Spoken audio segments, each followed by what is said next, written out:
உலகமே வியக்கும் அளவிற்கு இந்திய விமானப்படை பல சாதனைகளை புரிந்து வருகிறது. நாட்டின் பாதுகாப்பிற்கு உறுதுணையாக இருக்கும் இந்திய விமானப்படையின் வியத்தகு சாதனைகளை கொண்டாடும் விதமாக சேலத்தில் பள்ளி மற்றும் கல்லூரி மாணவ மாணவியர் ஒன்றிணைந்து சாதனை வடிவில் கொண்டாடினர்.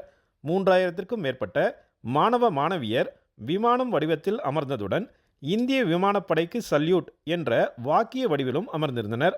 மாணவர்களின் சாதனை முயற்சியை தமிழக காவல்துறையின் முன்னாள் தலைவர் சைலேந்திரபாபு தொடங்கி வைத்தார். இன்றைய இளைஞர் சமூகத்திற்கு சவாலாக இருக்கும் போதைப் பொருள் உபயோகத்தை தடுத்திட அனைத்து மாணவர்களும் அவர் முன்னிலையில் உறுதிமொழி ஏற்றுக்கொண்டனர். போதை பழக்கத்திற்கு உள்ளானவர்களை மீட்டெடுத்து அவர்களை நல்வழிப்படுத்த எனது பங்களிப்பினை முழுமையாக தருவேன் என அனைவரும் உறுதிமொழி ஏற்றுக்கொண்டனர்.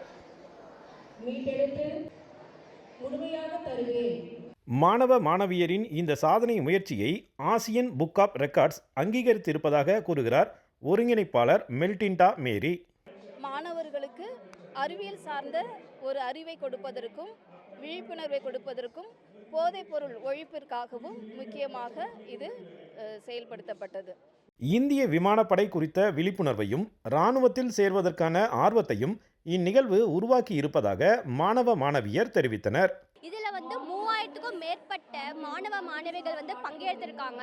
அதில் நான் பங்கேற்றதில் ரொம்ப சந்தோஷமாக இருக்குது. இந்த ஏர்ஃபோர்ஸ் ஏஷியன் புக் ஆஃப்னால எனக்கு நிறைய நாலேஜ் கிடச்சிருக்கு. ஃப்யூச்சரில் என்னால் ஏர்ஃபோர்ஸில் சேர முடியும்னு ஒரு துணர்ச்சியும் ஏற்பட்டிருக்கு. இன்றைக்கி எங்கள் ஸ்கூலில் இந்தியன் ஏர்ஃபோர்ஸ் டேக்காக வேர்ல்ட் ரெக்கார்ட் பண்ணியிருந்தாங்க. வேர்ல்ட் ரெக்கார்டில் எனக்கு ரொம்ப சந்தோஷமாக இருந்துச்சு. அதுலேருந்து நான் நிறையா கற்றுக்கிட்டேன். ஒரு பெரிய ஃபார்மேஷன் பண்ணோம், ஏர்ஃபோர்ஸ் ரிலேட்டடான ஃபார்மேஷன் பண்ணோம்.